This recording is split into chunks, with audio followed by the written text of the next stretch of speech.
আমাদের কন্যা সহ জামাতাও মঞ্চে আছেন, আমরা তাকেও শুভেচ্ছা অভিনন্দন জানাচ্ছি। শুভ এই সুন্দর ক্ষণ হোক আরো সুন্দরময়। ফুলের শুভেচ্ছায় সিক্ত করা হচ্ছে মনীষা হায়দার, ফুলের শুভেচ্ছা দিচ্ছেন।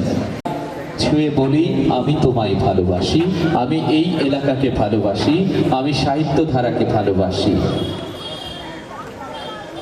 চমৎকার এই মুহূর্ত, আসলে দেশের মানুষের কাছ থেকে যখন স্বীকৃতি পাওয়া যায়, এটিকে জনাব শহীদুল করিম শেখ সম্মানিত উপাধ্যক্ষ, গোদাগাড়ি মহিলা ডিগ্রি কলেজ, গোদাগাড়ি রাজশাহী, সাবেক চেয়ারম্যান মাটিকান্বিত করতে পেরে আজকে সাহিত্যধারা নিজেরাও সম্মানিত বোধ করছে। আজকে সাহিত্যধারা যেন একটি নতুন ধারার জন্ম দিল। হতে পারে আমাদের এই পথ চলাই কিছু ভুল। এই সাহিত্যধারা কর্তৃক আয়োজিত আজকের এই সংবর্ধনা ও সম্মাননা অনুষ্ঠানে সম্মানিত সভাপতি, প্রধান অতিথি এবং আমার সামনে উপস্থিত অনেক গণ্যমান্য ব্যক্তি আছেন, সবাইকে আসসালামু আলাইকুম। যেহেতু আমার মনোভাব প্রকাশ করার জন্য এখানে বলা হয়েছে, প্রথমে আমি বলতে চাই, ইংরেজিতে একটি প্রবাদ বাক্য আছে, which is gratitude is the right attitude. So করতে চাই সাধারণত নর্মালি কৃতজ্ঞতার সাথে আর কি, কারণ কৃতজ্ঞতা ছাড়া আমি এই যে এই পজিশনে আসছি, আমি যতটুকু করতে পেরেছি আমার এই ছোট্ট ক্যারিয়ারে, আমার চাকরির বয়স খুব একটা বেশি নয়, আমি মনে করি আমার জীবনে যতগুলো মানুষ আছে যারা আমার জীবনে এফেক্ট করেছে, তাদেরকে কৃতজ্ঞতা প্রকাশ করা ছাড়া আমি আমার সামনের দিকে এগিয়ে যাওয়ার জন্য একটু কষ্টকর হবে। আর যেহেতু আমি মনে করি এই মঞ্চ, এইটা একটা রাইট প্ল্যাটফর্ম কৃতজ্ঞতা প্রকাশ করার জন্য, যেহেতু আমি এখানকারই সন্তান। আমার পোস্টিং আদর্শ সদর উপজেলায়, কুমিল্লা জেলার আদর্শ সদর উপজেলায়, কিন্তু আমি কখনো আমার শেকড়কে ভুলি, আমি আগেও এবং পরবর্তীতে আমি কখনো ভুলবো না আমার শেকড়কে। আমি এইটুকু নিশ্চয়তা দিতে পারি আপনাদের সবাইকে, আমি কর্মসূত্রে যেই জেলায় পোস্টেড থাকি, আমার সবসময় মন চাইবে আমার এই পিরোজপুর গ্রামের দিকে। আমি ভবিষ্যতে যেখানেই যাই, আমি আমার সর্বোচ্চ চেষ্টা করব আমি এই আমার গ্রামের জন্য ফ্রুটফুল কিছু করার। এখন আসি কৃতজ্ঞতা প্রকাশ করার দিকে আর কি। আমি প্রথমেই বলতে চাই, আমি আমার লাইফের প্রত্যেক পর্যায়ে আমি নিজেকে অনেক লাকি ফিল করি যে আমি আমার বাবা মায়ের সন্তান আর কি।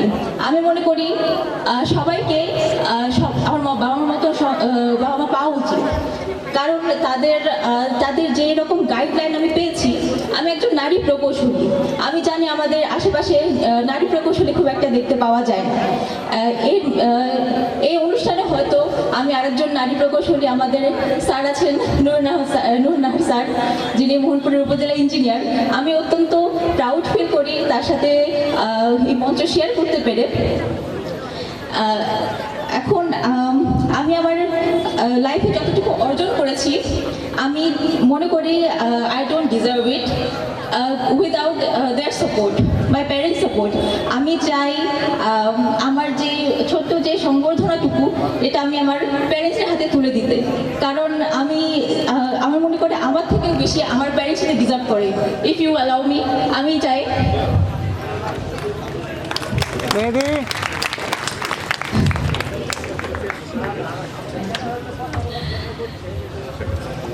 এখন আমার উত্তম গাইডলাইন হিসেবে পেয়েছি। সো আমি বলতে পারি আমি আমার লাইফের প্রত্যেকটি স্টেজে আমি নিজেকে অনেক লাকি ফিল করছি।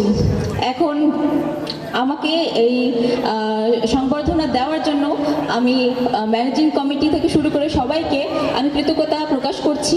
এই বলে আমার সংক্ষিপ্ত বক্তব্য শেষ করছি। ধন্যবাদ সবাইকে। আসসালামু আলাইকুম। Thank you Sabrin Mahfuz, we also proud of you. কিন্তু এখনো শেষ হয়নি, একটু আসলে আমাদের সামনে যে গুণীজনরা রয়েছেন, আমরা আসলে তাদের বক্তব্যই মূলত শুনতে চাই। সবাই অনেক ধৈর্য ধরে অপেক্ষা করছেন। তা আমি আসলে খুব সংক্ষেপে বলি, রাজশাহী বিভাগের বাইরের মানুষ আমি, চট্টগ্রাম বিভাগের চাঁদপুর জেলা থেকে আমি বড় হয়েছি, বা জন্ম আমার ওই অঞ্চলের বংশ থেকে। যদি আমার জন্ম, বেড়ে ওঠা সবকিছু ঢাকাতে, শিক্ষা, পড়াশোনা, চাকরিও বর্তমানে হয়তো ঢাকার বাইরে করছি, কিন্তু সবকিছু শেকড় ঢাকাতে। আমরা ছোটবেলা থেকে শুনে এসেছি যে রাজশাহীর মানুষ যারা রয়েছেন, আপনারা আঞ্চলিক ভাষার যাকে রাজশাহী বলি আমরা, তারা শুধু মধুময় ফলের দেশেরই মানুষ নন, তাদের কথাবার্তা, মনন এবং আচরণে অত্যন্ত মধুময়। তা আমি আজকে ভাটোপাড়ায় এসে খুবই গর্বিত বোধ করছি। এখানে আমার সহধর্মিনী বা অর্ধাঙ্গিনী যে তিনি সংগঠিত হচ্ছেন শুধু তাই না, আমি এখানে দেখেছি আমাদের এখানে এরকম একটি তৃণমূল জায়গায় সাহিত্য ধারার মতো একটি মুক্ত চিন্তার একটি প্রতিষ্ঠান রয়েছে।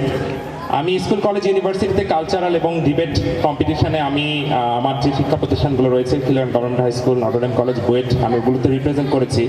তা আমি এই ধরনের কালচারাল অর্গানাইজেশন অনেক দেখে এসেছি, কিন্তু আমার ধারণা ছিল যে এই সকল কালচারাল অর্গানাইজেশনগুলো মূলত লার্জ সিটি কিংবা মফস্বলে থাকে, কিন্তু গ্রাম অঞ্চলে এই ধরনের একটি বিদগ্ধ প্রতিষ্ঠান আছে। এটা দেখে আমি অত্যন্ত গর্বিত বোধ করছি যে আমার সহধর্মিনী এমন একটি অঞ্চল থেকে উঠে এসছেন, বা আমার সম্বন্ধে এমন একটি জায়গা হয়েছে যেখানের তৃণমূলের মানুষজন মুক্ত চিন্তার অধিকারী এবং বিদগ্ধ। তা আমি মনে করি যে এই অঞ্চলের সকল মানুষ অবশ্যই মুক্ত চিন্তার অধিকারী হবেন, এবং তারা নিজেরাও এখানে যারা এখানে তরুণ প্রজন্ম রয়েছে তাদের প্রতি আমার আহ্বান থাকবে যে আপনারাও কোনো এক সময় এই ধরনেরই কোনো একটি মঞ্চে সংগঠিত হবেন, এই শুভকামনা ব্যক্ত করে এবং এই এলাকার সকলকে আমাকে সম্মানিত করার জন্য ধন্যবাদ জানিয়ে আমার সংক্ষিপ্ত বক্তব্য শেষ করছি। ধন্যবাদ।